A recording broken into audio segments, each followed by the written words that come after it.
Muito bem, galera. Então, eu vou conversar com vocês hoje sobre engenharia de software e programação para dispositivos móveis. E acredito que vocês vão poder observar ao longo dessa aula de hoje que essas disciplinas, por mais que num primeiro momento pareçam que não são tão relacionadas, né, elas possuem uma relação muito forte dentro da matriz curricular do curso. Inclusive, uma serve para complementar a outra, tá? Mas vamos lá conversar primeiro sobre engenharia de software. Quando a gente fala de engenharia de software, quando nunca ouviu falar sobre o tema, soa um pouco confuso, né? Poxa, o que poderia vir a ser engenharia de software? Software é algo tão abstrato, né? Software é algo que a gente não pega, não consegue tocar ele. Como é que eu consigo visualizar uma engenharia para a construção desse tipo de coisa? Normalmente, quando a gente pensa em software, naturalmente a gente pensa em programação, né? Codificação, desenvolvimento, código-fonte. Mas eu vou mostrar para vocês que, na verdade, quando a gente fala de desenvolvimento de software, isso vai muito além. Programação é apenas uma das coisas que a gente tem que fazer dentro desse processo, tá? E para explicar isso para vocês, eu vou fazer uma comparação com a construção civil, né? Então, com a engenharia civil e com a arquitetura. Por que eu vou fazer essa comparação? Faço essa comparação porque a construção civil é uma engenharia mais física, é algo que a gente de fato consegue tocar. Então, eventualmente, vocês já vivenciaram isso dentro de casa. Quando a gente fala da construção civil, que aí envolve algumas engenharias, né? Quais são os passos que normalmente ocorrem aí nesse processo? Ó, normalmente o primeiro passo de uma obra passa pelo arquiteto. Qual que é o papel do arquiteto dentro desse processo, né? Dentro dessa engenharia? Normalmente, esse é o profissional que vai entender o problema que precisa ser resolvido. Ele não vai solucionar o problema, ele vai entender o problema. Então, o que esse profissional faz? Ele vai ter diversas conversas, não é, com os moradores. Vamos imaginar o cenário onde a gente vai construir uma casa, perfeito? Você comprou o terreno e vai construir uma casa ali naquele local. Não tem nada ali, só um terreno com mato, todo irregular, enfim. Você vai fazer uma obra lá. O arquiteto, ele é um cara que vai conversar com você para entender o que você pretende ali, né? Quantas pessoas provavelmente vão morar naquela casa? Que tipo de coisa essas pessoas gostam de fazer? Vai precisar de ter uma área de lazer? Vai ter uma piscina? Precisa de ter um escritório para trabalho? Tem criança naquela casa? Não tem? Tem algum animal de estimação? Enfim, ele está entendendo o problema para contextualizar o que vai precisar ser feito e ele vai produzir alguns documentos, né? Ele vai produzir plantas baixas. Por exemplo, como eu estou dizendo aqui, ó, a distribuição dos cômodos, onde e quantas portas terão naquele local, janelas, a mesma coisa. Ele costuma fazer também outro tipo de projeto de interiores, né? Onde ele pode projetar os móveis planejados, revestimento, né? Que tipo de azulejo, iluminação, não é? Que tipo de luz vai usar, onde que fica e etc. Enfim, ele é um cara que está entendendo o problema, mas ele não vai resolver. Depois do papel do arquiteto executado, quem que entra nessa conversa aí, pensando nesse processo da construção civil, né? Aí vem o engenheiro civil. O que ele vai fazer? Ele vai propor soluções, certo? Ele não vai estudar o problema já está estudado. O arquiteto fez isso. O próximo passo é o engenheiro. Então, aqui, esse cara, ele vai projetar várias possíveis soluções para aquele problema. Porque, veja só, pessoal, um mesmo problema tem várias formas de ser solucionado, né? Então, ele vai fazer, por exemplo, ó, projeto estrutural. Então, onde que vão ficar os pilares dessa casa, vigas, lajes, resistência dos materiais? Ou seja, eu vou ter que usar aço, quanto de aço para sustentar o peso desse local? Outras coisas aqui que o engenheiro vai estudar, ó, questões ambientais, aquele solo, né? Aquele solo é muito fofo ou não? Se ele for muito fofo, pode ser que a base daquela casa, a estrutura daquela casa precise ser de um jeito. Se ele não for, a base pode ser de outro, né? Aquela região venta muito, né? Algumas questões ambientais aqui. Por quê? Se aquela região venta muito? Olha, imagina que você está construindo uma ponte, né? Numa região que venta pra caramba, né? Aquela ponte, para ela não ter nenhum tipo de torção por conta do vento, e até mesmo ela cair, ela precisa de ter uma resistência diferente, né? Tem terremoto naquela região, não tem? Enfim. Então, o que, que o engenheiro faz? Ele pega o problema que já foi estudado, né? Do ponto de vista de necessidades do usuário, né? Pelo arquiteto. Ele propõe soluções que vão mostrar como materializar aquela solução, aquela obra, não é? Que tipo de material vai ser usado, que tipo de preocupação extra usuário a gente tem que ter. Enfim, ele produz projetos também, e não é um só. Quando a gente fala de engenheiro civil, o projeto que ele faz não é um, são vários. Como é que vai funcionar a parte hidráulica, como é que vai funcionar a parte elétrica e por aí vai. Vocês devem estar achando estranho, né? Fala, poxa, o professor vem dar uma palestra de engenharia de software e está falando de engenharia civil. Daqui a pouco vocês vão entender aonde que eu estou querendo chegar com isso. Não acabou ainda o processo da construção civil. A gente tem um mestre de obras. Quem que é o mestre de obras? O mestre de obras é um cara que já está mais próximo aí da parte operacional da solução do problema. O que que ele faz? Normalmente o mestre de obras é uma pessoa que já foi um pedreiro por muito tempo, enfim, é um profissional operacional bastante experiente que consegue entender a leitura dos projetos criados pelos engenheiros. Então ele faz quase que um papel de tradução. Ele pega o projeto de engenharia e traduz para os peões, digamos assim, pedreiro, pintor, azulejista e tudo mais, para que a equipe operacional consiga materializar o projeto exatamente da forma como ele foi pensado na engenharia. E aqui a gente tem pedreiro, pintor, bombeiro, eletricista e por aí vai, tá? De forma resumida, pessoal, falei para vocês como funciona o processo da construção civil, que é uma engenharia. Agora a gente vai falar de engenharia de software, né? Vocês acham então que realmente para desenvolver software a gente só vai programar? O que é a programação aqui nessa analogia que eu estou fazendo, gente? É simplesmente a parte operacional. A programação aqui na engenharia de software é o pedreiro, é o pintor, é o bombeiro, é o eletricista.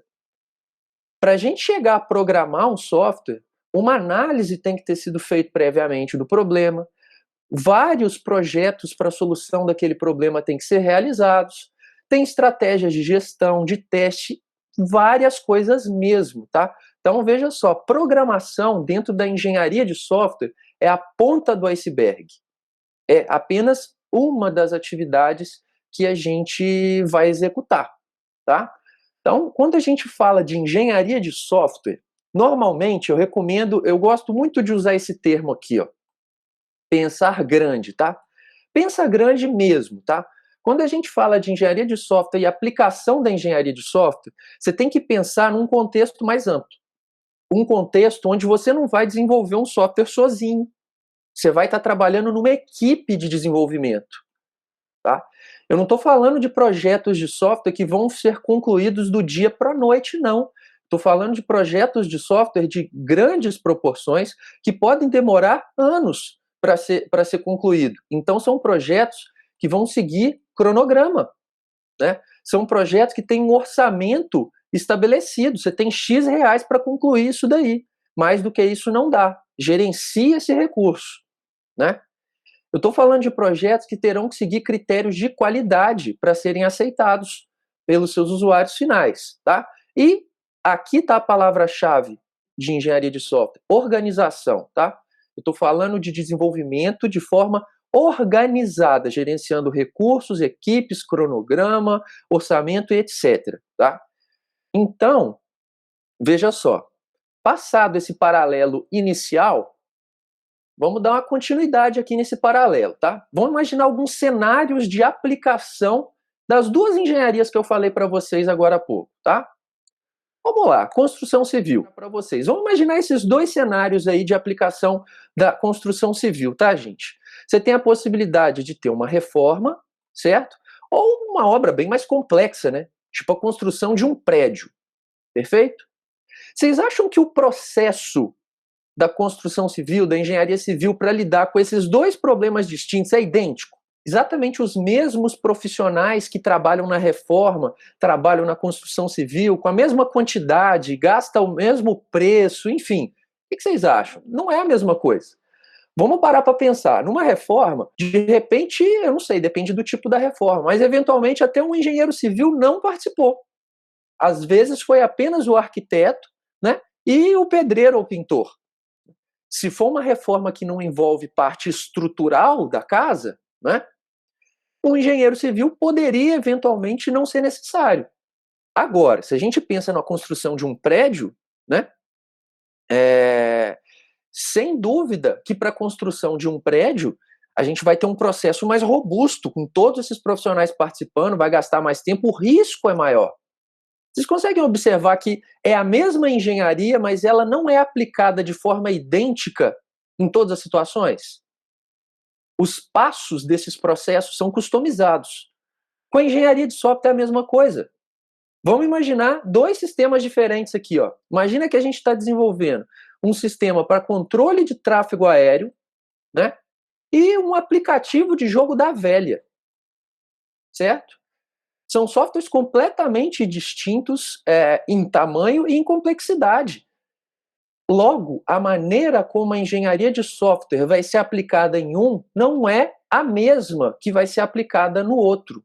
Toda engenharia tem vários tipos de processos e esses processos eles são customizados quando eles são aplicados, porque isso depende do problema que está sendo resolvido. Por exemplo, no controle de tráfego aéreo, é um tipo de sistema que ele vai precisar de uma homologação, né? Ele vai precisar de muito mais teste do que o jogo da velha, porque ele pode, inclusive, resultar na morte de pessoas se um software desse falhar, né? Já o jogo da velha é um aplicativo que vai ser feito muito mais rápido, com muito menos recurso, com muito menos teste, né? E, eventualmente, esse processo ele se modifica. Estão conseguindo observar isso daí? Toda engenharia é assim. Tá bom. Mas o que é engenharia de software afinal, professor? Até agora a gente viu alguns paralelos para tentar desmistificar aí a terminologia, mas eu quero entender o que é engenharia de software. Olha, fazendo uma descrição mais formalizada, basicamente, engenharia de software é uma disciplina de engenharia que envolve todos os aspectos da produção de software. Quais são esses aspectos? Vou falar para vocês a seguir, tá? Mas, basicamente, a engenharia de software, ela busca adotar abordagem sistemática e organizada de trabalho e usar ferramentas apropriadas para determinadas situações. Aqui a gente está falando especificamente da customização que eu falei há pouco. Então, ó, a engenharia de software, como qualquer engenharia, ela segue um processo. Tá bom, o que é processo, professor? Você está falando muito desse termo, é processo. A gente vai precisar então de um advogado, né, para fazer engenharia de software. Não vamos precisar de advogado, porque não é desse tipo de processo que eu estou falando, tá? Estou falando de processo de construção. Todo processo de construção, ele tem, por exemplo, definições do que é feito. No caso da engenharia de software, o que é feito são esses passos que eu vou mostrar para vocês aqui, ó. Primeira coisa que se faz em engenharia de software, análise. Professor, o que são as atividades de análise? Análise, basicamente, são as atividades de entendimento do problema, tá? Então, esse é um ponto crucial. Imagina só, pessoal, se a gente não entende muito bem um problema, antes de buscar solucioná-lo, você corre o risco de criar uma solução que, na verdade, não resolve o que tinha que resolver. Concorda comigo? Eu entendi errado qual era o problema, tentei solucionar de uma forma que não resolve, eu não entendi o problema.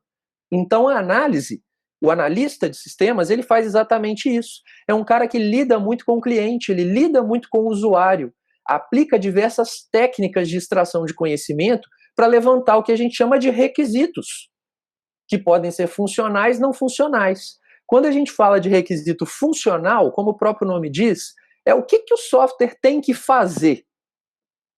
Quando a gente fala de requisito não funcional, A gente está falando das restrições que existem em cima das funções, ou seja, vamos supor que o software tenha que fazer um cadastro de usuário. Tem uma única forma de cadastrar o usuário? Não tem. Quem vai usar aquele sistema? Vamos supor que, eventualmente, o usuário daquele sistema, que vai cadastrar usuários, ele é deficiente visual. Isso poderia acontecer, tá? Poxa, se ele é deficiente visual, será que a maneira como eu vou construir o software para cadastrar o usuário pode ser de qualquer jeito?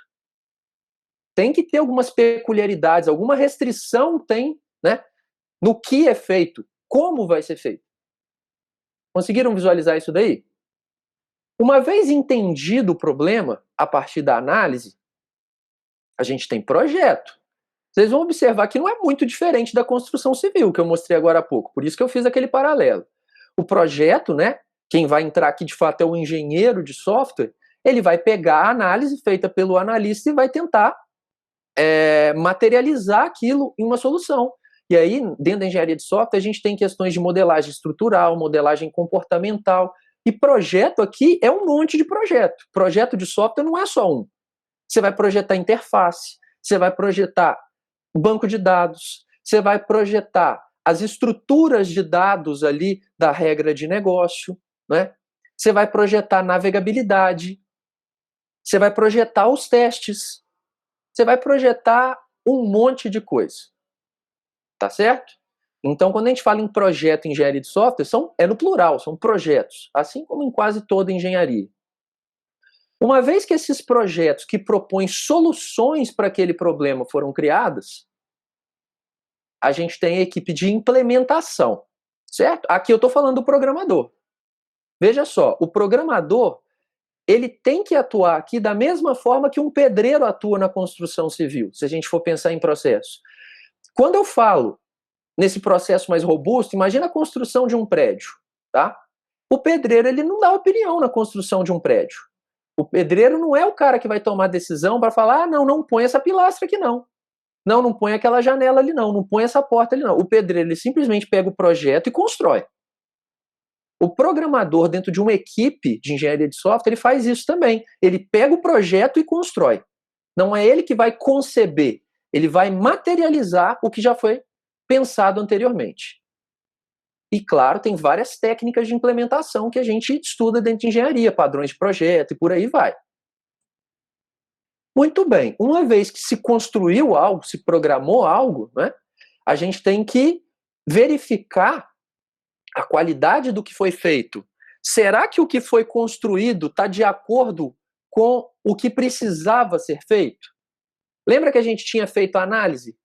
A gente não tinha levantado alguns requisitos? Teste, gente. Teste é baseado nos requisitos. Todo requisito que é levantado lá no início de um projeto, junto com o seu cliente, junto com o seu usuário, ele é testado depois que foi programado, para saber se o que foi feito está de acordo com o que precisava ser feito. E tem vários tipos de testes para a gente estudar, né? Dentro da unidade de testes aí é uma infinidade. A gente testa software sobre vários aspectos.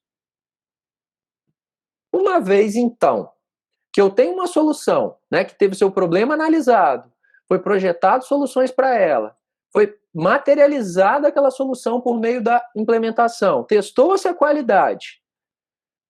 Essa tecnologia está chegando mais perto do usuário, concorda comigo? A gente vai pegar aquele software que está dentro do ambiente sintético de desenvolvimento e vamos levar ele para um ambiente de uso.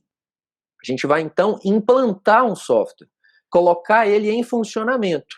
E tem muita coisa a ser feita, muitas atividades a serem feitas dentro da implantação de software. Treinamento de usuário, criação de manual, dentre outras coisas.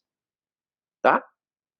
E, por fim, dentro do que tem que ser feito dentro de um processo de desenvolvimento de software, a gente tem atividades de evolução. Quando a gente fala de evolução, a gente está falando de modificações que um software sofre ao longo dos anos para continuar atendendo aquele problema, resolvendo aquele problema que ele se propõe a resolver. Imagina só, gente, a gente está criando um software para a área ambiental, certo? E ao longo dos anos, as normas, as leis ambientais, elas vão sendo modificadas. Então, aquele software ele poderia ficar defasado porque ele já não está adequado às leis mais novas. A gente não vai construir o software de novo, a gente vai fazer manutenção nele, né? Então, vai adequar ele a novas realidades para ele continuar sendo útil. Isso pode parecer simples, tá? Mas tem muita coisa a ser levada em consideração, vários tipos de atividade a serem pensadas em evolução de software. Inclusive aqui é a parte do processo em que normalmente o software passa mais tempo dentro da sua vida. Cerca de 60% da vida útil de um software ele passa em evolução, não em construção. Tá? Será que acabou então essa conversa sobre processo? Processo é só o que tem que ser feito? Que já é bastante coisa? Na verdade, não. Quando a gente fala de processo de desenvolvimento de software, e processo em qualquer engenharia, não é só o que é definido, é o como que é definido. Porque veja só, análise. Como eu vou fazer a análise? Que técnica de análise eu vou usar? Que tipo de técnica de levantamento de requisito eu vou usar? Depende. Depende do problema, depende do tipo do usuário, depende do tipo do cliente. Isso serve para projetos, isso serve para implementação, para teste, implantação e evolução. Como a gente tem várias possibilidades para cada tipo de atividades dessa, a definição do como é feita em cada projeto de software. Eu vou desenvolver agora um projeto para advogados, sei lá, para desenvolver um software para a área jurídica.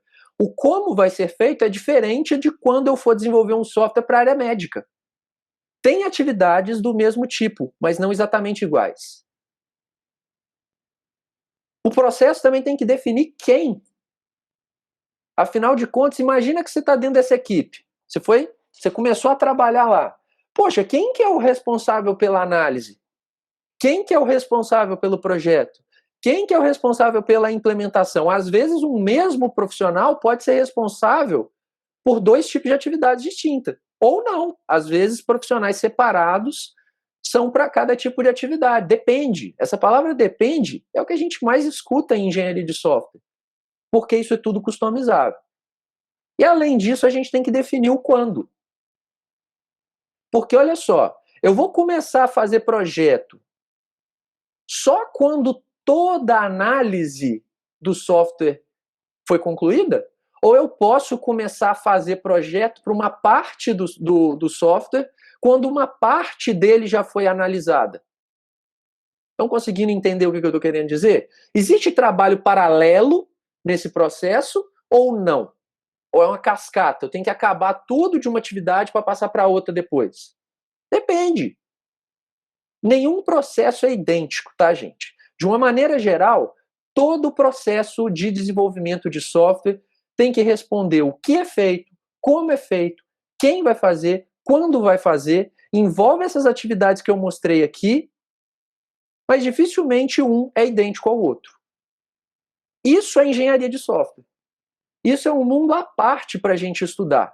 Tem várias formas de analisar, várias formas de projetar, implementar, testar, implantar, evoluir. Inclusive tem curso de graduação em engenharia de software, onde você passa a sua graduação inteira estudando esse tipo de coisa. O grande objetivo, né, de um processo de desenvolvimento é trazer previsibilidade. Tá? Quando você faz determinado tipo de coisa seguindo passos previamente planejados e já obteve um resultado no passado com isso, você consegue prever o que vai acontecer depois se você repetir aqueles passos. Vamos lá, para deixar isso um pouco mais claro. Todo mundo usa processo no dia a dia e nem presta atenção nisso.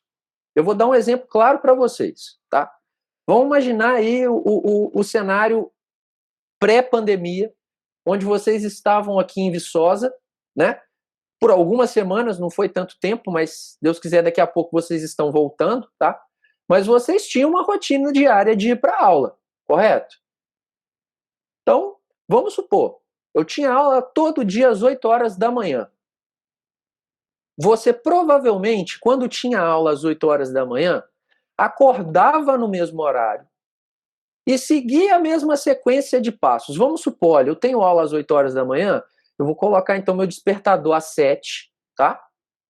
Vou levantar, vou tomar um café da manhã, no máximo até, sei lá, 7h20 eu já tomei meu café, vou mudar de roupa e no máximo até 7h30 eu vou sair de casa. Certo? Muito bem. Saí de casa, eu estou indo lá para o PVA. Então, normalmente, eu vou passar pelas mesmas ruas, atravessar no mesmo local. Às vezes a gente nem presta atenção que está fazendo isso, mas está fazendo isso. Certo? Aí deu lá, 10 para as 8, você está dentro do PVA para assistir sua aula. Concorda comigo que a próxima vez que você repetir essa sequência de passos, provavelmente você vai alcançar o mesmo resultado? Você tem previsibilidade, né? Só que olha só, esse processo aqui, ele serve para mim, que moro perto da universidade. Às vezes, o meu colega mora mais longe. Se ele acordar na mesma hora que eu, se ele tomar café com a mesma velocidade, se ele passar pelas mesmas ruas, pode ser que ele vai chegar lá atrasado.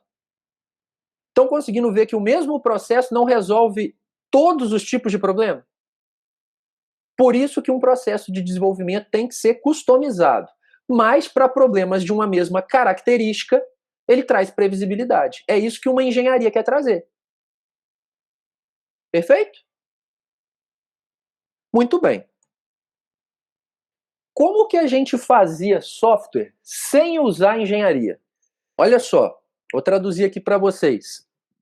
Tem um soldadinho que está esculpindo ali na pedra, né, algumas coisas, e tem o outro aqui, ó, que está questionando ele. Está falando, você está certo que não existe uma forma mais simples de escrever que o faraó tem 10.000 soldados? O faraó deu uma atividade para esse soldado aqui, ó. Falou, olha, arruma uma forma de documentar que eu tenho 10.000 soldados. Mas não falou para ele como fazer. Ele deu o problema, certo? O que esse operário fez? Falou, olha, eu tive uma ideia, eu vou fazer. A primeira ideia que veio na cabeça dele foi ir lá na pedra e desenhar um soldadinho para cada um.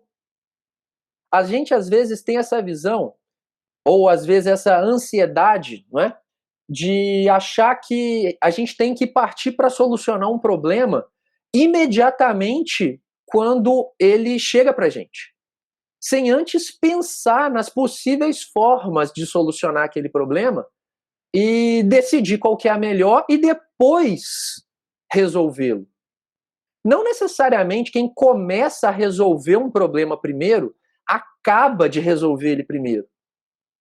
Ou não necessariamente quem começa a resolver um problema primeiro consegue a solução de melhor qualidade para aquele problema.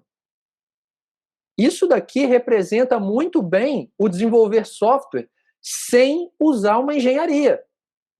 Chegou o problema, veio aquela ideia ali ainda superficial na sua cabeça, você sentou no computador e começou a programar. Você vai ter problemas com isso daí, porque você estaria lidando com a construção de software da mesma forma que esse soldadinho está fazendo, tá? Isso daqui ilustra muito bem o não uso de uma engenharia. E isso era muito comum na área de desenvolvimento de software. Afinal de contas, a engenharia de software é uma engenharia relativamente nova, como eu vou mostrar para vocês. Ela surgiu da necessidade. Para a gente entender a necessidade, né, como surgiu a engenharia de software, eu vou fazer com vocês aqui um paralelo passando pela história da computação, que vocês estudaram aí na semana passada, para vocês entenderem quando surgiu a engenharia de software. Ok? Então vamos lá. Primeira geração de computadores, né? Os computadores valvulados, que foi aí entre os anos 40 e o início dos anos 50, mais ou menos. Tá? Engenharia de software não existia nessa época, tá? Ela vai surgir aqui nesse ponto amarelo, que daqui a pouquinho a gente vai chegar lá, tá? Antes disso, vocês vão ver o tanto de coisa que aconteceu na história da computação. Ó, primeira coisa a destacar aqui, que é mais ou menos, né, no início dos anos 40, final dos anos 30, não é? A criação do primeiro computador eletrônico, que seguem os padrões, que basicamente os computadores de hoje ainda têm estruturas similares a eles, né? É o computador ABC, do Atanasoff, 1939. Um destaque aqui para a Segunda Guerra Mundial, que foi entre 1939 e 1945. A computação cresceu muito durante esse período, né? Se é que a gente sabe que as guerras, né, trazem grandes problemas para a humanidade, mas olhando especificamente para a evolução da computação, foi um período produtivo. Uma pena que custando tantas vidas e outras coisas, tá? Mas enfim, engenharia de software não existia aqui. Em 1946 surgiu o ENIAC, que, né, existe aí aquela questão, alguns tratam o ENIAC como o primeiro computador digital eletrônico, mas vocês viram pelo documentário que isso não é bem assim, tá? Existia software para o ENIAC, mas não tinha engenharia de software. O von Neumann, né, propôs aí, né, a sua arquitetura, né, baseada em programa armazenado, que é o que a gente usa até hoje, não é? O software, as instruções do software, elas ficam na memória principal para o processador acessar aquilo de forma mais rápida, o computador ganhar desempenho, né? De forma resumida, essa é a arquitetura do von Neumann. Ela é de 1946, onde tinha o software, mas não tinha engenharia. A primeira linguagem de programação de alto nível, né, surgiu em 1949. É o Short Order Code. Não é o Fortran. O Fortran é a primeira linguagem de programação imperativa, que eu vou mostrar daqui a pouco. A primeira linguagem de programação de alto nível é o Short Order Code, criado pelo John Mackley, criador do ENIAC. Aquele que no documentário do ABC aparece reunindo lá com o Atanasoff e persuadindo ele a entregar os projetos, né? Vocês devem se lembrar dele quando viram lá o documentário. Ele criou essa linguagem, o Short Order Code. Aí vocês vão pensar, ué, professor, mas está falando que tinha programa antes, mas a primeira linguagem de programação foi só aqui? Não, estou falando linguagem de programação de alto nível. A gente poderia programar em níveis mais baixos antes disso. Ok? Começa a segunda geração de computadores, e nada da engenharia de software, né, gente?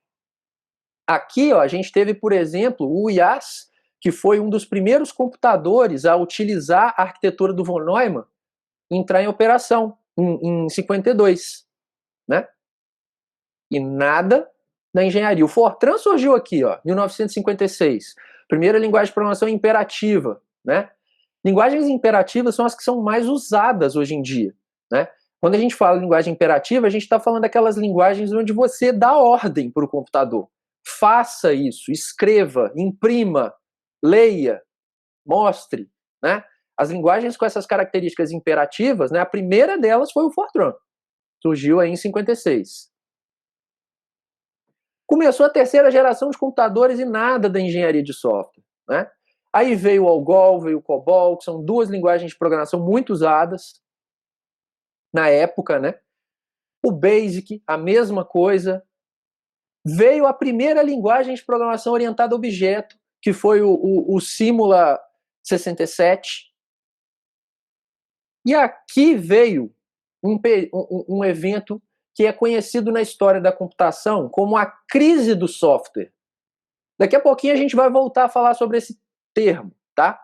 Mas só para fechar aqui a nossa linha do tempo, a crise de software foi logo no final da terceira geração de computadores, no início aí da quarta, e depois disso a gente teve algumas linguagens que ainda são muito usadas, Pascal, C, C++, e as linguagens orientadas a objeto que hoje são usadas massivamente na indústria só se tornaram realmente populares a partir da década de 90, tá? Embora elas tenham sido criadas muito antes, lá no final da década de 60, como vocês viram, tá? Mas já que a gente está falando de engenharia de software, a gente ia falar da crise de software, o que veio a ser esse período, gente? E por que eu mostrei aquela linha do tempo, tá? Bom, acredito que pela linha do tempo tenha ficado claro para vocês que o computador, ao longo dos anos, né, ele foi se disseminando muito rapidamente o hardware, porque as máquinas foram ficando menores, mais eficientes, né, com maior poder computacional e, ao mesmo tempo, ficou com um custo mais baixo, o computador era mais acessível. Então concorda comigo que lá, por exemplo, no final da década de 40, início da década de 50, que a gente tinha lá computadores tipo o ENIAC, que ocupavam 3 andares, né, de um prédio, e eram pouco eficientes do ponto de vista computacional, aquilo era pouco acessível. Quem ia ter um ENIAC em casa? Né? Que empresa que ia ter um ENIAC para fazer os seus processos? Isso era completamente impensável. Só que ao longo da história da computação, não é, os computadores passaram a deixar de ter válvula, né, começou a ter circuito integrado e tal, eles foram ficando menores, mais baratos, com mais poder computacional, e antes, uma empresa que não poderia ter um computador lá, ela passou a ter, né? Um escritório de contabilidade passou a ter um computador, tipo esse daqui, olha só, do tamanho de uma geladeira. Nada mal, né, gente? Melhor do que ocupar 3 andares, né? Cabe num cômodo. Então, por que eu estou falando isso então, gente? Ó, engenharia de software surgiu por conta desse crescimento acelerado do hardware. Quando não existia engenharia de software, software era feito como se fosse uma obra de arte. Imagina um pintor, ele senta na frente da tela, ou o programador senta na frente do computador, vem aquela inspiração e ele sai fazendo, sem nenhum tipo de planejamento. Isso funciona muito bem quando o problema é pequeno. Como as máquinas tinham pouco poder computacional, elas não conseguiam resolver problemas complexos também. Então os softwares, eles eram relativamente simples. Como pouca gente tinha computador, a demanda por desenvolvimento de software também era baixa. Só que com essa evolução acelerada do hardware, o computador passou a ser capaz de resolver problemas muito mais complexos, mais gente tinha computador, logo a demanda por desenvolvimento de software era maior, só que as pessoas que desenvolviam software não estavam preparados para desenvolver software com aquela característica. O que aconteceu durante esse final da década de 60 aí, início da década de 70, a crise de software? 50 a 80% dos projetos de software fracassavam. Olha que número assustador, gente. Quando a gente fala em fracassar, era projeto estourando orçamento, né? Ou seja, ficava muito mais caro para desenvolver do que tinha sido planejado no início. Projeto estourando cronograma, então se planejava desenvolver um software em, sei lá, 6 meses, ele ficava pronto em 2 anos. Né? Baixa qualidade de software, baixa qualidade tanto do ponto de vista estrutural, técnico, quanto do ponto de vista de usabilidade. Né? O software não funcionava exatamente da forma como deveria, tá? Não atendia os seus requisitos, tem a ver com a baixa qualidade. Quando a gente fala de não atender os requisitos, se imagina no papel de usuário, cliente. Eu estou contratando alguém para desenvolver um software para mim que faça X, mas ele faz Y. Poxa, não é o que eu estou precisando. Ele não resolve o meu problema. Projetos não gerenciáveis, código difícil de manter. Tá? É aquele desenvolvimento orientado a cebolas, tá? Que a gente costuma brincar. Tá? Desenvolvimento orientado a cebola é aquele software que quando você abre o código dele, você chora. Tá? É por isso que é desenvolvimento orientado a cebola. É o que acontecia muito. Tá? Brincadeiras à parte, não tinha como a gente desenvolver software comercialmente, coisa de grande proporção, trabalhando de forma artesanal. Não dava mais para lidar dessa forma. Então a engenharia de software surgiu nesse momento, pela necessidade de se sistematizar, medir e acompanhar o processo de desenvolvimento, tentar trazer previsibilidade e organização para esse tipo de atividade. A engenharia de software surgiu aí, galera. Início da década de 70, tá? Se a gente for comparar com a engenharia civil, por exemplo, é um bebê a engenharia de software. A gente tinha técnicas de engenharia sendo usadas lá nas pirâmides do Egito, né? E, enfim, pontes são construídas há quantos anos, não é? Técnicas de engenharia são usadas nisso daí. Toda engenharia aprende com os próprios erros. Então a engenharia de software ainda teve menos tempo para errar. Ok? Bom, quais motivações a gente tem que ter para estudar engenharia de software, tá? Então eu trouxe para vocês alguns dados aqui interessantes, não necessariamente atualizados, mas que dá para mensurar bem essa importância de se estudar engenharia de software e conhecer o que está sendo feito, tá?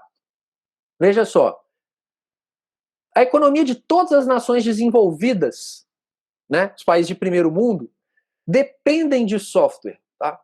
O Brasil, por exemplo, é um país que não tem tanta tradição de exportação de software.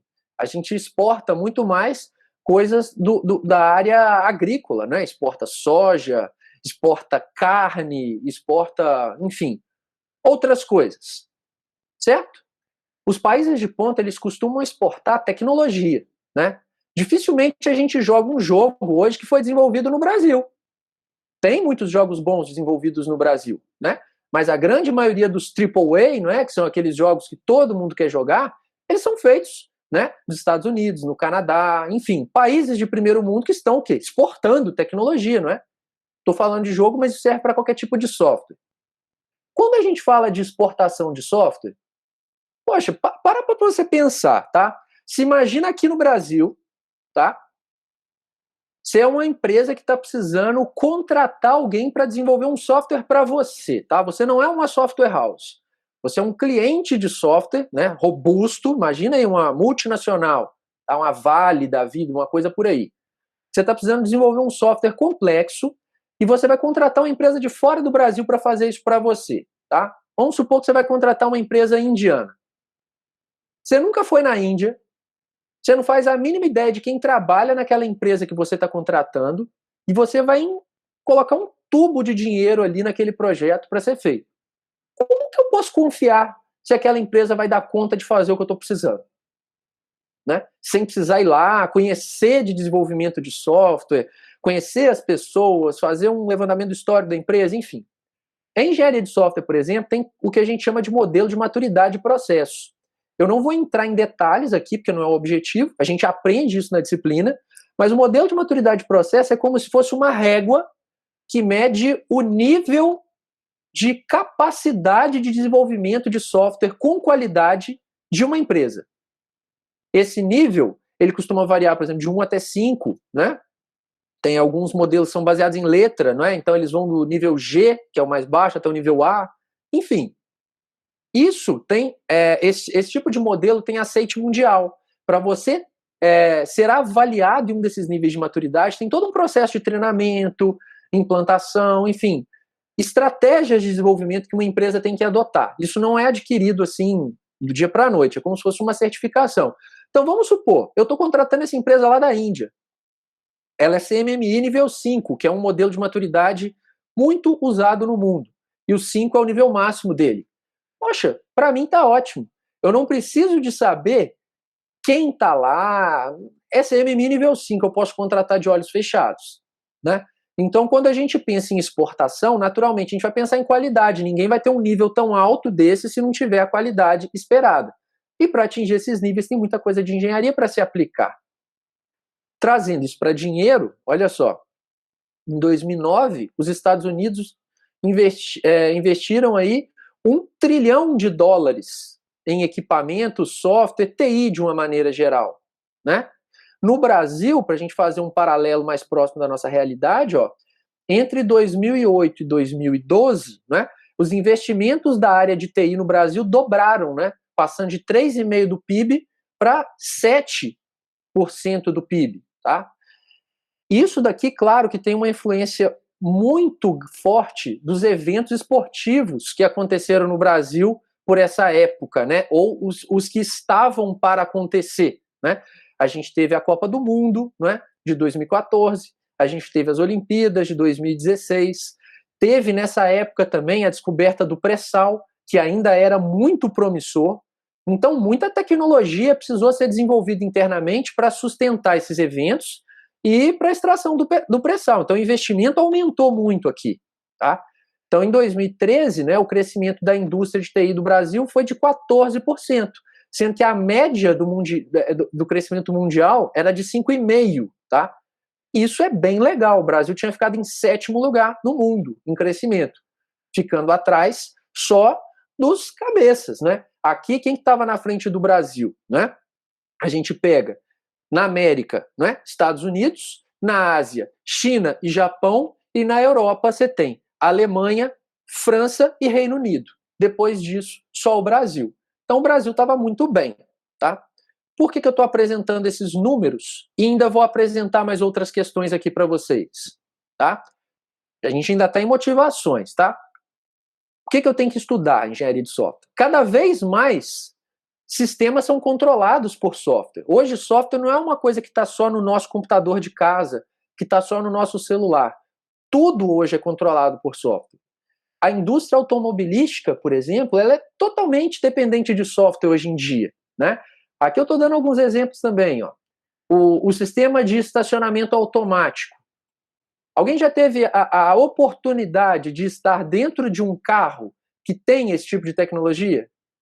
Só para contextualizar, isso aqui é aquele carro que faz baliza sozinho. Eu já tive a oportunidade de estar em um sistema que você não tem que fazer praticamente nada, tá? Vamos supor, tem a vaga ali da baliza, você aciona um botão, digamos assim, no painel, indicando que você está com intenção de estacionar naquela vaga. Aí você passa pela vaga, vai pilotando o carro, passa pela vaga e ele já vai escanear com os sensores aquela vaga. Aí ele te indica, olha, dá para pôr o carro aí, você quer? Se você confirmar que sim, você não faz nada, você tira a mão do volante, não aperta nenhum pedal e o carro faz tudo absolutamente sozinho e de forma muito rápida. Quando a gente faz baliza manualmente, você vai olhando os retrovisores, você vai com um tipo de cuidado, você não tem certeza absoluta que você está fazendo da forma correta. O carro tem, o computador tem, então ele faz a manobra de uma vez só. A sensação é que vai bater, mas não bate. Por que não bate? Gente, ali tem um software. Se ele fosse mal feito, ia bater. Com certeza. Se as leituras desses sensores não fossem adequadas, se o processamento desses dados não fosse adequado, se não fosse muito testado as N situações, né? Vaga na diagonal, vaga paralela, enfim. Em algum momento você poderia ter um acidente, né? E, enfim, isso, a culpa seria de quem? De quem desenvolveu. Isso ia trazer prejuízo para o desenvolvedor, processo, e poderia até machucar o usuário. É arriscado. Então, uma das motivações aqui que eu estou dizendo é que hoje em dia tem muito software a se fazer, mas ele tem que ser feito com qualidade. Para ser feito com qualidade, não vai ser feito de qualquer forma, né? Tem sistema para evitar acidente, tá? Por exemplo, tem carros hoje em dia que detectam se o motorista está dormindo ao volante. E se ele dormir ao volante, ele tem algumas estratégias para tentar acordar o motorista ou parar o carro em segurança para evitar um acidente. Uma dessas tecnologias analisa, por exemplo, se o carro ele está indo gradativamente para a pista oposta. Porque um dos comportamentos que o motorista tem quando ele dorme ao volante não é ter movimentos bruscos. Ele gradativamente indo para a pista contrária ou para fora da pista até que o acidente aconteça. Então, hoje em dia tem carros que têm sensores que avaliam esse tipo de comportamento, se identificar, ele vibra o volante, faz um som, corrige um pouco a trajetória, enfim, tenta evitar que o acidente aconteça de alguma forma. Agora, vamos imaginar que isso tivesse sido mal feito. Galera, quando a gente vai fazer uma ultrapassagem e está acordado, o que a gente faz? A gente não vai para a pista oposta? Imagina se o carro achasse que a gente estava dormindo e na hora da ultrapassagem trouxesse ele para a pista de novo. Era um acidente na certa. Você poderia ter um problema muito grave. E a culpa é de quem? De quem desenvolveu o software. Imagina aqui na Fórmula 1, ó, brincadeiras à parte, né? A equipe Lotus, há alguns anos, era patrocinada pela Microsoft. O logotipo está aqui, ó, como vocês podem ver, tá? Isso aqui é a pista de Mônaco. Para quem acompanha automobilismo, sabe que lá no final dessa reta tem uma freada brusca e uma curva fechada. Imagina se na hora... E esses carros são todos computadorizados. Tudo aqui é controlado via software. Imagina se lá no final dessa reta o piloto pisa no freio e pimba, né? Tela azul do Windows. Não pode acontecer um negócio desse. Hoje em dia, todo tipo de profissional precisa de software para trabalhar. Alguém consegue imaginar um médico, um advogado, um engenheiro ou qualquer outra profissão que envolva formação de nível superior trabalhando sem usar software hoje? Não trabalha. Hoje tem software para tudo. Então, definitivamente, não vai faltar vaga para ninguém trabalhar com desenvolvimento de software depois que se formar.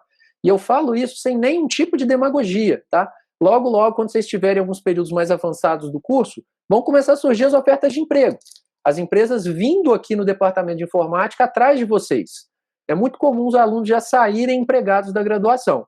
No entanto, a gente tem que ver esse número alto de oferta para desenvolvimento de software com um pouco de ressalva, porque software é coisa séria e tem que ser bem feito. Então, as vagas existem, mas elas não se sustentam para quem não sabe trabalhar da forma correta. E não tem como desenvolver software nesse nível sem usar engenharia de software. Muito bem. Se a gente não desenvolve software da maneira adequada, o caminho natural é o quê? Falha. Falha de software. E se a gente considerar que a gente tem software para tudo, né? Aqui eu estou dando exemplo de gestão hospitalar, controle de tráfego aéreo, contábil, financeiro, etc., a gente tem que ter uma noção muito grande de que desenvolvimento de software envolve uma grande responsabilidade. Tá? Às vezes a gente pensa, nada, quem lida com vidas é só o médico, é só o enfermeiro, é só o profissional da área de saúde. Eu lido com tecnologia. O meu trabalho ele é mais tranquilo, eu não tenho tanta responsabilidade. Assim, se eu falhar, o problema não vai ser tão grande. Vai. Um software falhando, ele vai causar prejuízo e ele pode custar vida, sim. Tá? Você pode falir uma empresa, você pode matar uma pessoa, você pode causar coisas muito graves. E a gente tem que ter noção disso para levar a sério quando a gente está trabalhando e entender por que é importante a gente zelar por essas questões de qualidade. Esses problemas, no final das contas, eles vão impactar alguém, né? Usuário final, desenvolvedor ou todo mundo. Então eu vou dar alguns exemplos para vocês aqui, a partir de agora, de erros históricos, tá? Que envolvem engenharia de software ou a não aplicação de partes da engenharia de software. Olha só, começando por peixe grande, Google, né? Esse erro é de 2011, tá? E ele envolvia contas do Gmail. O que aconteceu, tá? De um dia para a noite, teve uma pane no Gmail e ele apagou contas de milhares de usuários. Quando eu falo Gmail, eu não estou falando apenas do e-mail do Google, não, tá? Eu estou falando da conta Google no geral. Então, aqui envolve Google Agenda, Google Drive, Google tudo, tá? Inclusive o e-mail, tá? Então, teve uma pane no sistema, ele apagou milhares de contas de usuários. Só foi possível restaurar, né, parte dessas informações por meio de cópias offline dos dados que o Google tinha de backup, tá? É um erro que atingiu 40 mil pessoas, tá? E representava aí em torno de 0,02% do serviço de e-mail do Google. Aí você vai pensar, poxa, um número insignificante, né? É algo que a gente não precisa nem destacar. Você gostaria de fazer parte do 0,02% que foram afetados? Provavelmente não, né? Imagina a gente em tempo de pandemia, gente, usando Google Meet, Google Classroom, Google Drive, né? Tá tudo EAD, tá tudo à distância. Imagina que esse erro aconteça de novo. É um impacto muito grande, tá? Esse tipo de erro que aconteceu aqui foi falta de gerência de risco. Eu não sei precisar exatamente como, porque eu não estava dentro do Google para afirmar. Mas se só se conseguiu restabelecer o serviço por meio de cópia offline, né? E parte dele não foi restabelecido, é porque alguma falha aconteceu em gerência de risco. Quando a gente fala de gerência de risco é uma área estudada dentro da engenharia de software que envolve mais ou menos a previsão do futuro, tá? Não é exatamente isso, não. Mas gerência de risco, quando você faz ela, você tenta identificar problemas que podem vir a acontecer futuramente ou oportunidades que você possa vir a ter também no futuro.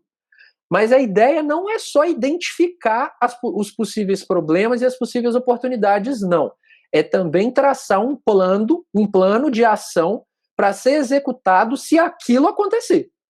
Ou seja, se acontecer tal tipo de falha, eu vou agir de tal forma. Se eu tiver tal tipo de oportunidade, eu vou agir de tal forma.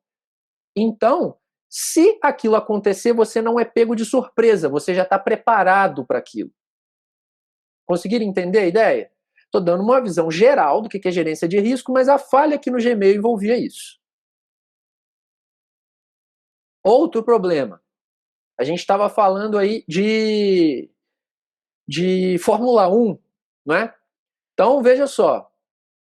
Essa notícia ela é de 2014, tá? Eu não sei se vocês têm o hábito de acompanhar automobilismo, eu gosto muito, mas se não acompanharam, não tem problema, vão conseguir entender aqui o que eu estou querendo dizer. Em 2014, o Sebastian Vettel, né, que hoje corre pela Ferrari, ele tinha acabado de ser tetracampeão consecutivo da Fórmula 1, tá? Então o cara ele era imbatível, tá? Na primeira corrida do ano, em 2014, ele ficou fora do Q3. Só para contextualizar para quem não acompanha o esporte, no treino classificatório da Fórmula 1, que define quem vai largar na primeira posição, quem vai largar na última, ele é dividido em 3 etapas, tá? Quando a gente tem o Q1, né, dos 20 pilotos, se eu não estou enganado, 5 são eliminados, os 5 mais lentos são eliminados. Aí os 15 mais rápidos vão ali para o Q2. Depois do Q2, mais 5 são eliminados. Para o Q3, os 10 pilotos mais rápidos vão disputar quem que vai ser o mais rápido de todos. Ok? Então, lá em 2014, o Vettel não ficou entre os 10 pilotos mais rápidos do grid pela primeira vez em 2 anos, sendo que o companheiro de equipe dele quase fez a pole position, quase foi o primeiro lugar. Então ficou uma coisa meio estranha. Falou, poxa, o carro continua veloz, porque o companheiro de equipe dele foi muito rápido. O piloto é muito bom porque ele ganha tudo. O que aconteceu? Né? O que aconteceu? Problema no software do motor. Olha que loucura. Carro de Fórmula 1 é feito para andar rápido. Né? Mas, uma vez que o piloto dá lá aquelas voltas rápidas, a volta de retorno aos boxes ela é mais lenta. Até para gastar menos combustível, questão de segurança e tudo mais. Então, naturalmente, o carro roda em rotações baixas no motor.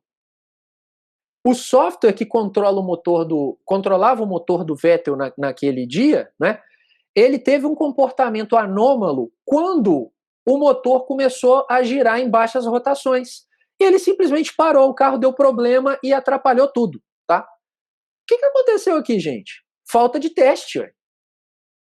Se tivessem testado o carro dele naquelas condições, teriam identificado o problema. Ele seria corrigido antes do problema gerar esse prejuízo aí para todo mundo que estava envolvido. Quem que perdeu aqui? Foi todo mundo mesmo, tá? Usuário final, desenvolvedor e digo mais, porque veja só, quem que é o usuário final aqui? O usuário final é o piloto, é a equipe, né? O desenvolvedor é quem desenvolveu o software do motor, ele perde em credibilidade, fala, poxa, não vou investir nesse motor aí porque ele me deixa na mão. Né? Quem mais que perdeu com essa brincadeira? Imagina que você comprou ingresso para ir lá assistir a corrida e você torcia pelo Vettel. Né? Você perdeu. Não vai ter oportunidade de assisti-lo ganhar a corrida ou indo tão bem. Né? Quem mais que perde aqui? Telespectador, o cara está assistindo a televisão para ver o Vettel correr. Ele pode, ao ver que o Vettel está tão mal posicionado, desligar a TV, porque não quer ver aquilo. Poxa, mas a transmissão televisiva ela depende de patrocinadores. Né? O patrocinador, quanto mais gente está assistindo, é melhor porque está expondo a marca dele, mais dinheiro ele injeta ali. Então foi ruim para o patrocinador também. Vocês conseguiram ver que todo mundo perdeu e a culpa foi do software? A responsabilidade de desenvolvimento de software é muito grande. Essa aqui é uma falha clássica também que eu sempre gosto de falar, tá? O jogo do ET, do Atari 2600. Eu sei que não é do tempo de vocês, tá? Também não é do meu, embora eu tenha jogado, tá? O filme do ET, com certeza vocês já ouviram falar, talvez até já assistiram, porque o filme é muito famoso, né? O filme do Steve Spielberg, né? Que foi lançado lá no Natal de 82. E ele era um filme revolucionário, né? Tinha uma campanha de marketing muito grande em cima disso. Todo mundo queria ver o filme do ET na época. Não era muito comum nessa época ter jogos de filmes. Hoje é muito comum, né? Na época não era. E a Atari, com o Atari 2600, dominava o mercado de console de videogames, sim, com muita folga. E ela resolveu pagar milhões de dólares para adquirir os direitos de produzir o jogo do ET, e o jogo teria que ser lançado no mesmo dia que o filme, no Natal de 82. Tá? A ideia é muito boa, né? O problema foi a execução. Olha só, os executivos de marketing da Atari deram 6 semanas, não está errado aqui não, tá? Não é 6 meses, é 6 semanas, 1 mês e meio, tá? É um período especial de outono, gente, tá? Deram um período especial de outono para os desenvolvedores criarem o jogo do ET. Do zero. O jogo tinha que ficar pronto em 6 semanas, tá? Isso já é um negócio meio bizarro, assim, da gente imaginar, tá? Um tempo muito curto. Como se não bastasse, eles mandaram produzir 5 milhões de cartuchos. Para vocês terem uma ideia, nessa época existiam em torno de 5 milhões de Atari 2600 vendidos. Então a ideia deles é todo mundo que tem um videogame vai comprar o jogo. É um cartucho por videogame. E esse tipo de estratégia deles ocorria de forma mais bizarra em outros jogos. Por exemplo, o Pac-Man, na época, tinha sido produzido 10 milhões de cartuchos, sendo que tinha 5 milhões de videogames vendidos. O que aconteceu, gente? Naturalmente, vocês devem imaginar, alguns já devem ter até ouvido falar, que o jogo do ET foi uma bomba. Tá? É tido como um dos piores jogos da história. Tá? Muita gente que jogou não sabia exatamente o que tinha que fazer no jogo. Ele tinha uma qualidade muito baixa, era um jogo confuso, e o prejuízo para a Atari foi gigantesco. Né? Boa parte desses cartuchos ficaram encalhados, e muitos cartuchos que foram vendidos foram devolvidos para as lojas, né, que venderam na época. Né? E isso resultou num período histórico legal, que a gente conhece aí também, para quem gosta de jogos já deve ter ouvido falar, do crash dos videogames.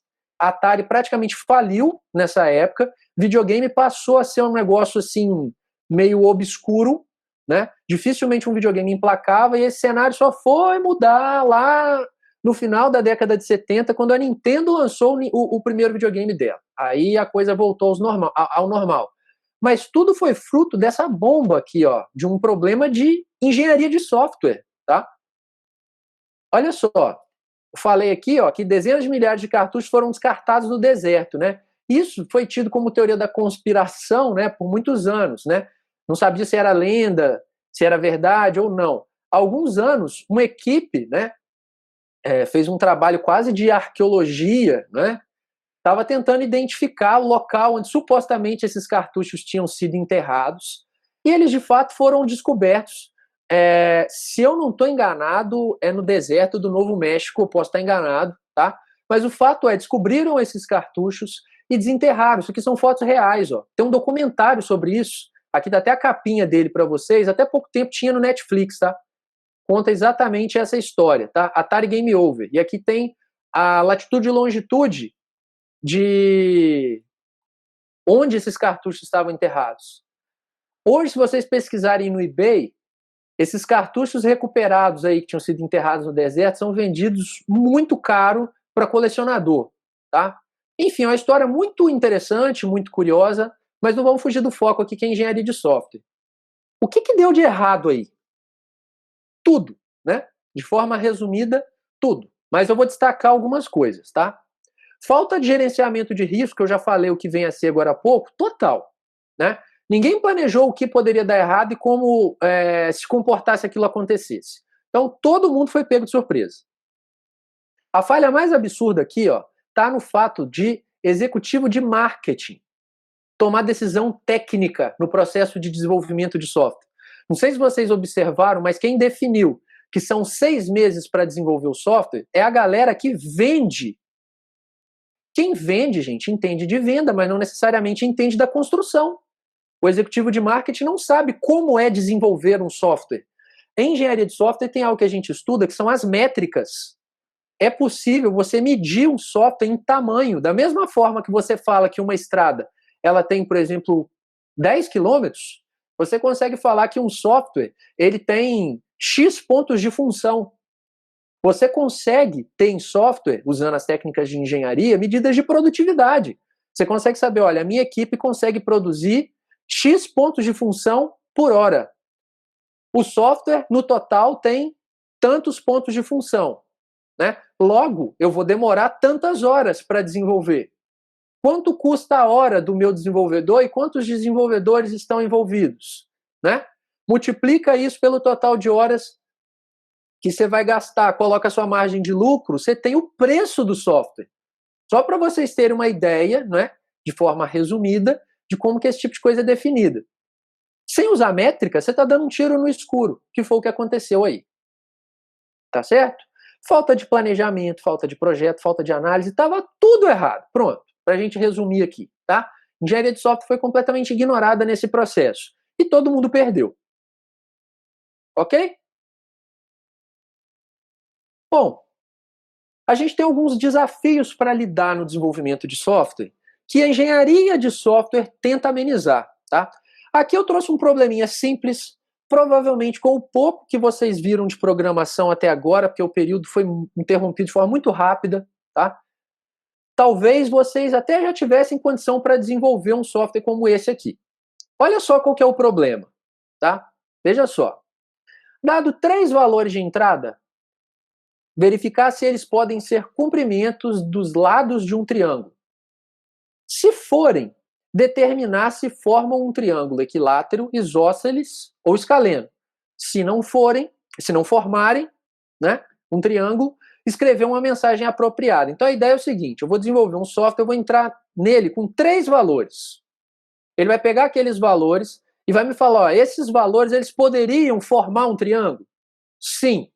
Então me fala, esse triângulo ia ser equilátero, isósceles ou escaleno?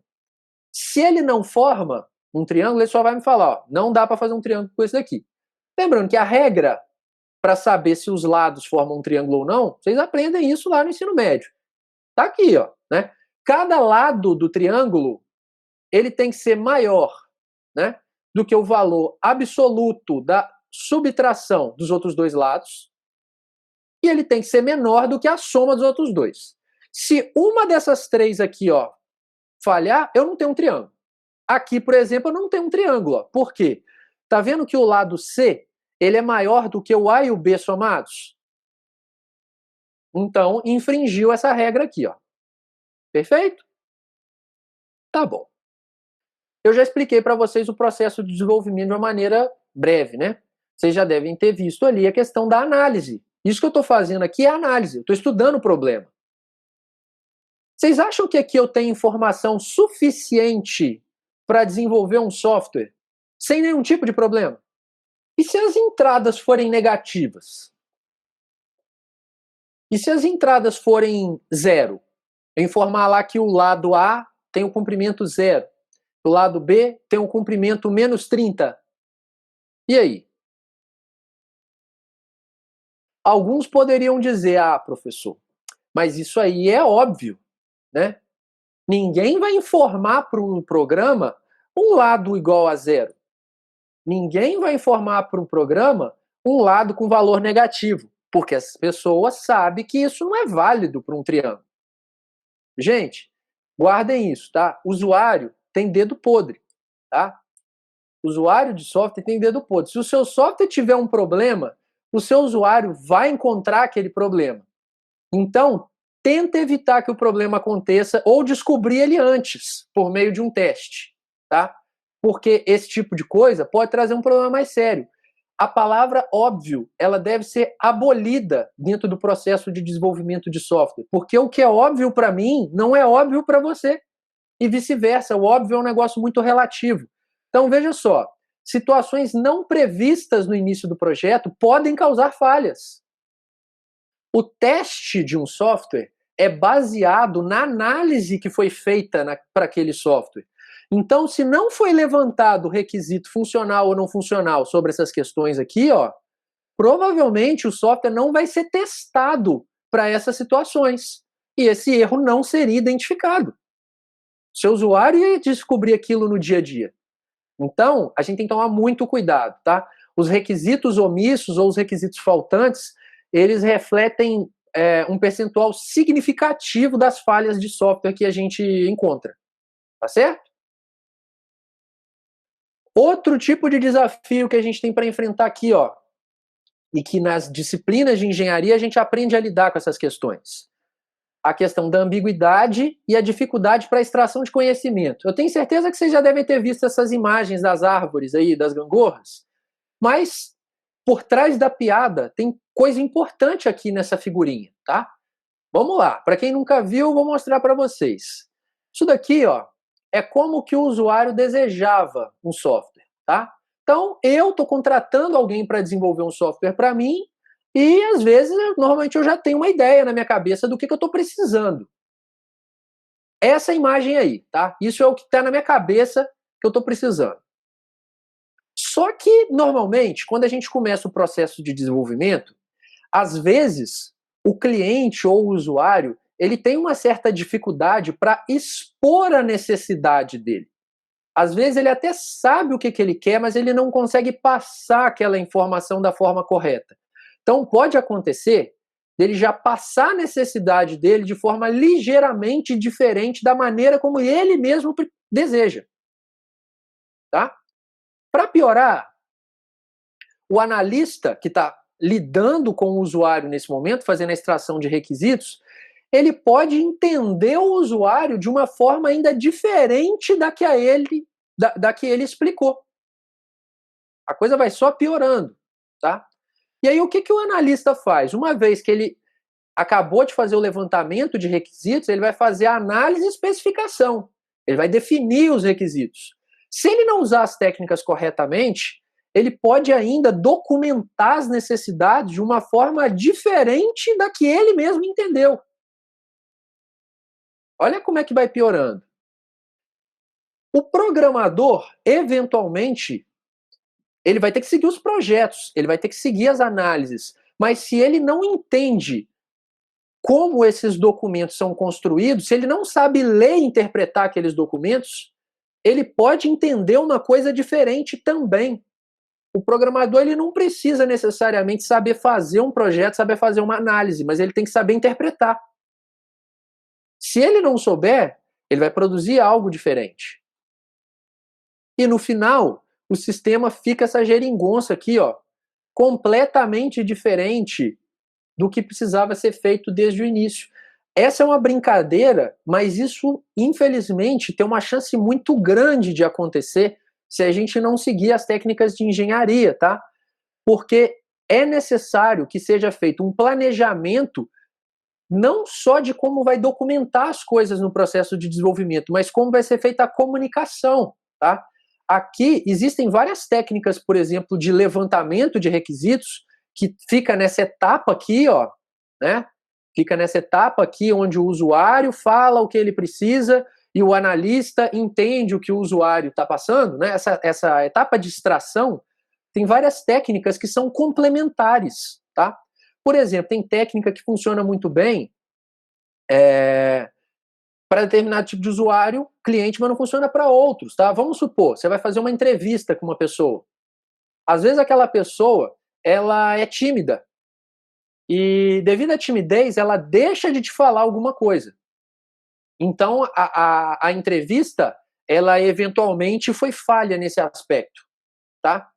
Às vezes, quando você coloca determinado tipo de pessoa em um grupo, fazendo uma dinâmica, né, um brainstorm, ela pode se sentir mais à vontade em falar alguma coisa por perceber que o grupo dá aprovação para o que ela está pensando. Alguém do grupo levantou um problema, outro levantou um problema parecido, ela queria levantar aquilo, aí ela fala. Mas essa mesma pessoa, eventualmente, se ninguém falasse, ela poderia ficar com receio de falar por medo de ser julgada, falar, nossa, isso aí que o cara está levantando não tem nada a ver, né? Igual às vezes, dentro de sala de aula, tem certeza que isso está acontecendo com vocês. Aí eu faço pergunta, poucos respondem. Então, com medo do colega virar, nossa, que pergunta idiota, né? Isso acontece dentro do processo de construção de software, né? Tem coisa que às vezes a gente faz de forma tão automática no dia a dia e o software vai ter que absorver depois, mas aquilo é tão automático que a gente nem percebe que faz e não vai lembrar de falar isso durante o levantamento de requisito. Mas se alguém externo, né, tivesse lá só observando aquele cliente trabalhando no dia a dia, só está olhando, poderia perceber algum hábito dele que ele faz ali no piloto automático, que é importante, mas ele não falaria. Então, conseguindo observar que tem como a gente lidar com essas N situações de várias formas distintas? Estou falando de forma resumida, mas tem muito a se aprender sobre isso dentro de engenharia de software, tá certo? De forma resumida, a engenharia de software envolve fundamentos científicos para engenharia, né, que usam modelos abstratos e precisos para especificar, projetar, implementar e manter, avaliar e garantir a qualidade e medir software. Gente, resumindo, tudo que envolve o desenvolvimento de software, seja em qual etapa for, a engenharia de software está aqui para lidar com isso. Tudo é gerenciado, né, dentro de um processo de desenvolvimento, como eu falei lá no início, e esse processo ele tem que não apenas ser definido, planejado, ele tem que ser gerenciado. Ou seja, quando eu falo em definição planejar, é você pensar como vai ser o processo. Gerenciar é uma vez que aquele processo está em execução, você está usando ele, você tem que garantir que ele está sendo seguido e tomar medidas corretivas para que ele volte a ser seguido da maneira correta. Tá? Então tem muita coisa a se fazer em engenharia de software. Eu costumo dizer que na ciência da computação, a engenharia de software é como se fosse o maestro de uma ópera. Os instrumentos aqui são as outras unidades. Vamos pegar aqui, ó, você tem inteligência artificial, mineração de dados, bioinformática, banco de dados, processamento digital de imagens, etc. Quando você vai desenvolver um software, eventualmente você vai usar tudo isso. Ele pode ter uma inteligência artificial, ele pode ter um banco, né? Ele pode lidar com questões de bioinformática, lidar com imagens. Só que aquilo tudo tem que ter uma sinergia entre essas áreas, tem que ter uma organização. Porque, igual uma ópera, se o maestro, né, faz algo errado, todo mundo desafina. Né? Na engenharia de software é assim. Né? Não importa se usar as melhores técnicas, os melhores instrumentos, se você não coordenar aquilo corretamente, vai dar errado. A engenharia de software, então, tem um papel fundamental para evitar que isso aconteça. No curso, a engenharia de software está aqui, ó. Quinto período, a gente tem INF 221, é uma disciplina obrigatória, engenharia de software 1, que tem como pré-requisito banco de dados 1, que é a INF 220. E se vocês observarem, a engenharia de software 1 ela é pré-requisito de 3 disciplinas. Ela é pré-requisito de programação para web, que é a 321, ela é pré-requisito de sistemas de informação, que é a 421, e ela é pré-requisito para TCC, que é a INF 496, que o Marcão conversou com vocês na última aula, tá? Então ela trava muitas coisas. E ela é uma disciplina de 4 créditos, toda ela teórica, tá? E falando de forma rápida, né, não é o objetivo detalhar a disciplina, porque o objetivo aqui é falar sobre engenharia, né? Ela vai envolver, né, um contexto geral de engenharia de software, introdução à parte de requisitos, que é a parte de análise. A parte profunda de análise vem na engenharia 2. Aqui é como se fosse uma introdução mesmo, tá? Casos de uso que tem relação com requisitos, padronização de modelagem, tá? Então aqui, como é que eu padronizo uma modelagem comportamental, uma modelagem estrutural de um software para evitar ambiguidade, duplo entendimento, para evitar aquelas árvores, tá? Então a gente estuda, por exemplo, o ML aqui. Como que eu testo o software nos seus mais variados aspectos? A gente vai aprender por aqui. Como que eu projeto o software uma vez que eu já tenho uma análise pronta? A gente vai ver vários tipos de projeto. Interface, camada de domínio, implementação, persistência, não é? E por aí vai. E como é que eu meço o software? Para eu conseguir dimensionar o tamanho de uma equipe, para eu conseguir criar um cronograma, para eu conseguir estabelecer um orçamento. A gente vai ver métricas para fazer isso na engenharia 1 também, tá? Ela é obrigatória. Mas a gente tem a engenharia de software 2, que é a INF 323, que é uma disciplina optativa. 4 créditos também, todos teóricos. Ela tem como pré-requisito, naturalmente, a engenharia 1. O grande foco aqui da disciplina está no estudo dos processos, a fundo, tá? A gente vai ver os modelos de maturidade, estudar as várias possibilidades de processo, como customizá-los, tanto do ponto de vista disciplinado quanto do ponto de vista ágil. Tá? A gente vê a parte de análise a fundo na Engenharia 2 e a gente aprende técnicas avançadas de modelagem, tá? Que não são vistas na Engenharia 1. E alguns tópicos avançados, como gerência de projetos. Ok? Todas essas disciplinas, tá? A avaliação delas é baseada em trabalhos. Não apenas trabalhos, mas principalmente trabalhos, tá? Esses trabalhos eles são divididos em fases. Alguns desses trabalhos são em grupos, a maioria deles é em grupo mesmo. Alguns são individuais e eles costumam durar o semestre inteiro. A gente tem algumas provas e sempre tem seminário e debate. Normalmente, os grupos apresentam seminários a respeito dos projetos que eles fazem ao longo do semestre. Alguma dúvida em específico a engenharia de software, pessoal? Eu vou abrir aí as perguntas para a engenharia de software e depois a gente parte para falar de mobile com vocês. Professor, sim, eu tive uma palestra uma vez com um dos programadores da Google, de BH, sim. E ele estava falando que dentro da própria Google não se tem utilizado tanto mais esses padrões como que fala? Padrões ágeis, tipo Scrum e... Scrum até que sim, mas, por exemplo, não tem usado mais o ML. Você tem uma noção disso, se as empresas estão tentando outras abordagens sem ser o ML e tal?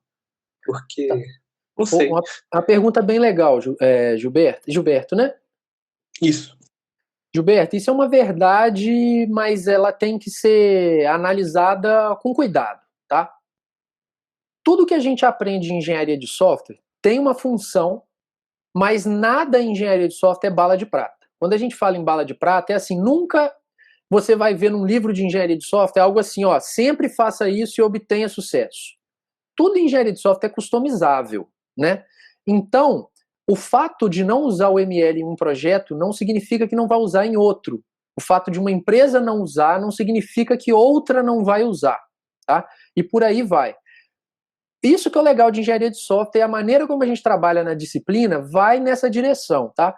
Vocês sempre vão aprender as várias possibilidades, as recomendações de aplicação, mas o principal da disciplina aqui vai ser o desenvolvimento do senso crítico para, no momento da necessidade de uso, você definir o que precisa ser usado ou não. Até prova de engenharia de software é um negócio interessante, porque às vezes dois alunos dão respostas completamente diferentes para uma mesma questão e ambas estão corretas. Tá? Então, depende é uma palavra muito comum. De fato, o Google tem alguns manifestos que ele publica, deixa público mesmo, né, das técnicas de engenharia de software que são usadas dentro do Google. O Google e qualquer empresa de alto nível usa engenharia de software, mas não necessariamente da mesma forma. Métodos ágeis hoje é assim, a maioria absoluta das empresas de desenvolvimento usam, tá? Kanban, Scrum, dentre outras coisas que a gente aprende mais na engenharia 2. O ML depende muito da característica do problema. Para problemas mais dinâmicos, às vezes menores e rápidos, né?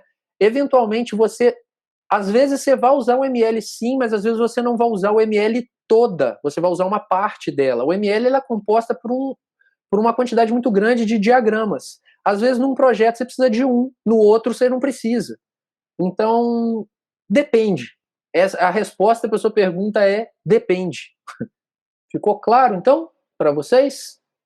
O que vem a ser engenharia de software? Então, tá bom.